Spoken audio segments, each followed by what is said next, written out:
আমি যদি একটু সময় নিয়ে অ্যাকচুয়ালি একটা ঘটনা মনে এসেছে দাদুর ব্যাপারে, এটা বলতে বলতে। দাদু যখন আমাদের সাথে লন্ডনে ছিলেন গত বছর প্রথমের দিকে, উনি যখন এসেছিলেন তখন হাসপাতালে ছিলেন কিছু চিকিৎসার জন্য। ওখানে বিভিন্ন দেশ থেকে নার্স ছিল, ডাক্তার ছিলেন, এবং একটি নার্স ছিলেন নাইজেরিয়া ওয়েস্ট আফ্রিকাতে। আম্মা আব্বা একদিন দাদুকে সকাল সকাল দেখতে গেছিল। তো নার্স তারপরে বলেছে যে, ও আমি তো আপনার মাকে চিনেছি। আম্মু আব্বু বললো, কিভাবে?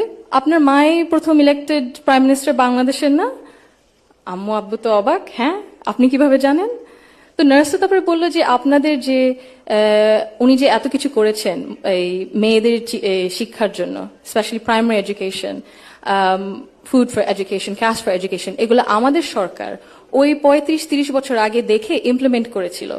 আর ওই কারণে লক্ষ লক্ষ মেয়েরা গ্রাম অঞ্চলে, ওদের দেশে গ্রাম অঞ্চলে বিভিন্ন জায়গায় সদরে এখনো শিক্ষা পাচ্ছে, অন্তত প্রাইমারি এডুকেশন লেভেলে। সো ভাবলাম একটু শেয়ার যদি করি, এখানেই করবো আপনাদের সাথে।